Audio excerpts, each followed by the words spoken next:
Let me tell you something that might bother you. Everything that fell apart in your life lately, it wasn't failure. It was a removal. God didn't shut those doors because you weren't ready. He cleared the path because where you're going, some things had to be removed first.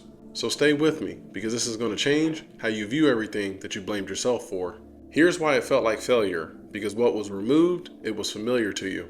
When something familiar leaves, your mind doesn't call it a preparation, it calls it a loss. So when that relationship ended, or your life, it didn't work out the way you had planned. You didn't think that God was doing something, you thought something that you were doing was wrong.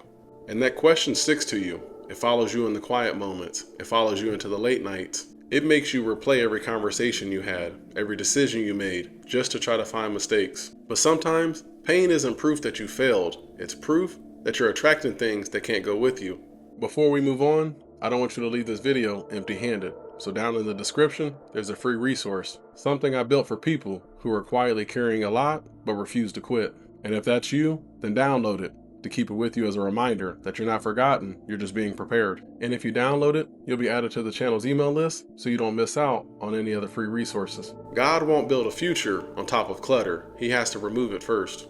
Not because clutter is bad, but it doesn't align with what's coming next. Some people don't leave your life because they were wrong. They leave because they were seasonal. Some of your plans didn't collapse because they were stupid. They collapsed because they kept you too small. And if God let you carry everything forward, you wouldn't have the space for what was meant to arrive. So listen, because this is where most people get stuck. And if you miss this, you'll keep calling the preparation a punishment.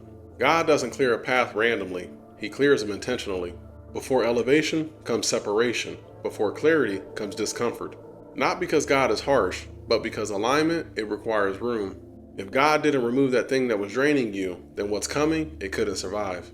And that's the part some people don't want to hear. Some of those losses, they weren't attacks, they were for your protection. So what do you do in a season like this? Well, first, you stop trying to rewrite the past to punish yourself. You did the best you could with the information that you had. Second, don't be in a rush to replace what God removed. And third, stay obedient to what you already know and not what you feel. Because clarity, it doesn't always come first, but stability does. If your life feels quieter now, if fewer things make sense, if parts of you feel unsettled, well, that doesn't mean you failed. It just means that something that you loved, it had to end so something truer could begin. And I know that hurts because nobody talks about the grief that comes with the growth. And nobody warned you that becoming who you were meant to be will sometimes feel like you're losing who you were.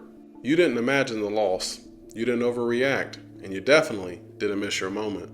You're not behind and you're not broken. You're just standing in the space between what was and what's being prepared. And that space, it feels lonely. So if all you can do right now is stay steady, then that's enough. Let the path clear because you're closer than you think. If you're in a season of becoming, but you don't have the words to speak about it, then hit that subscribe button because we talk about the parts of growth that most people skip.